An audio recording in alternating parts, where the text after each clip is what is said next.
Hey everybody, and welcome back to another Monday Mindful Moment. I'm Dr. Angie Anderson, and as always, I'm super excited to be back yet again for another Monday Mindful Moment.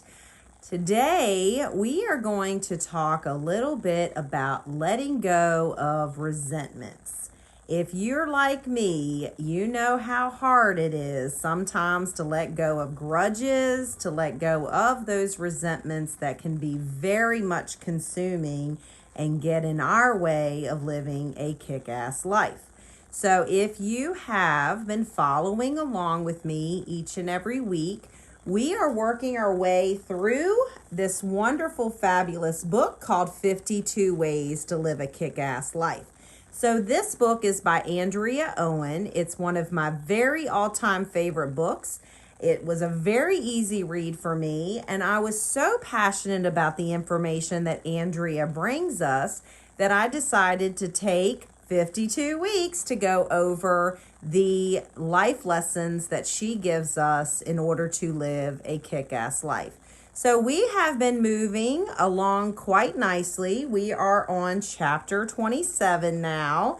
So if you have missed previous weeks with us, I would highly encourage you to go to my website at www.serenitycounselingcenterva.com, and we have been sharing each and every week with you each chapter. So you can go onto the website, click on that handy dandy tab that says Monday Mindful Moments, and you can go back and listen to any as much as you want.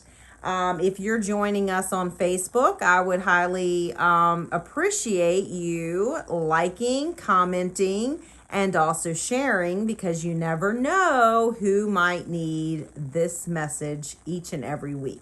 So again, today we are going to talk about letting go of resentments.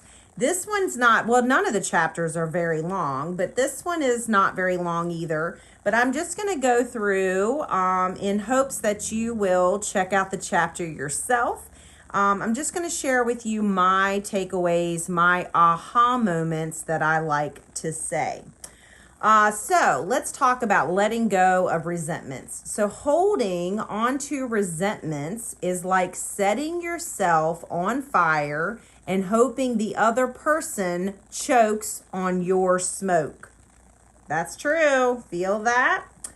All right, let's move on. It takes me a little bit longer. I'm working with one hand here, so bear with me.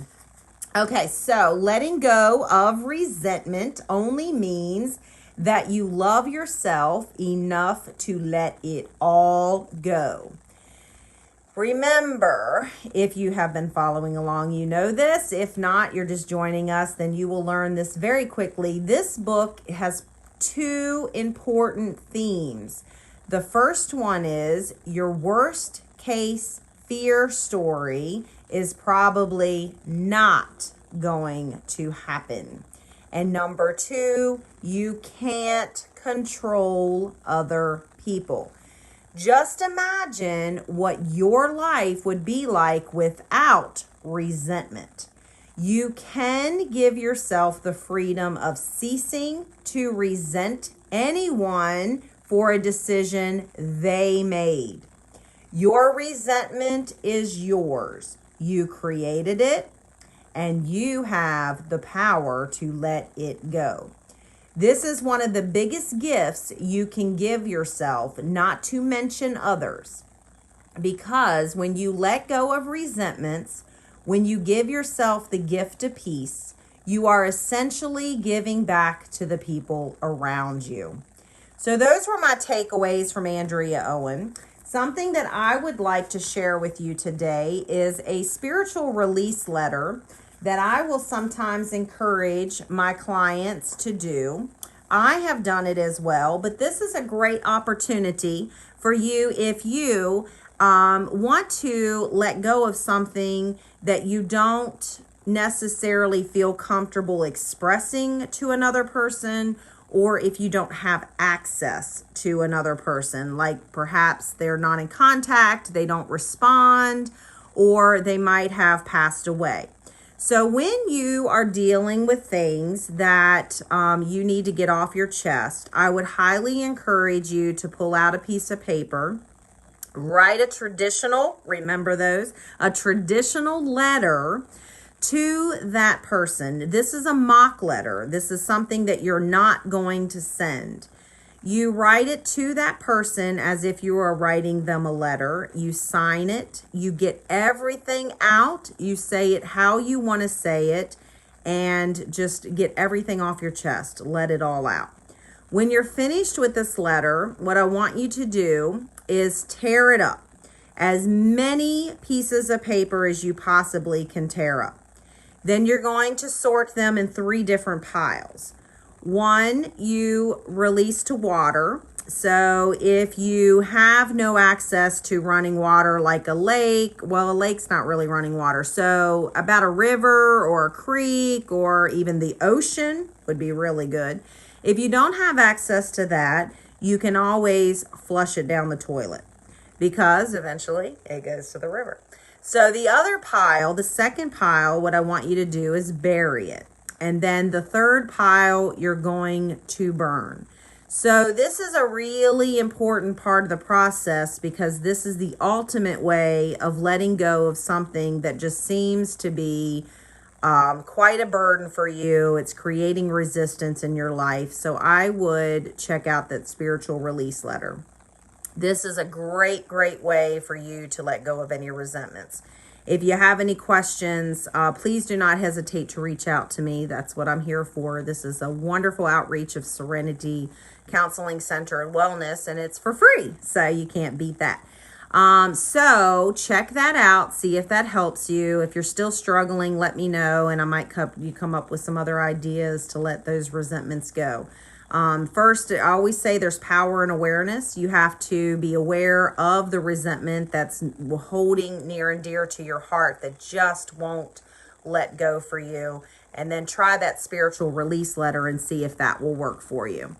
The other thing I wanted to tell you about is I have recently started POTS, P-O-T-S, Parent of Teens. It is on Facebook, and it is for those parents that are facing everyday challenges of having a teenager. So if you are a parent of a teen, you know what I am talking about. It is quite a challenging time in our lives. So I just felt like, because I am a parent of a teen, and I'm very well aware of the challenges that go along with being a parent of a teen. And I just don't feel like we have enough support systems in our lives. Not everyone is lucky enough to have a partner. I will say that I have quite been blessed with a wonderful partner in my life that is helping me get through some of these challenges.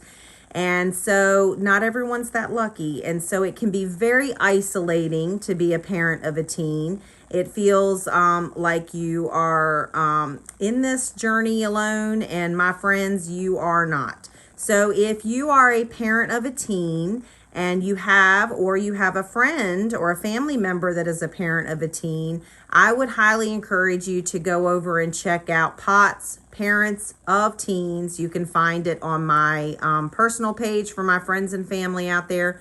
I did put a announcement on Serenity Counseling Center and Wellness.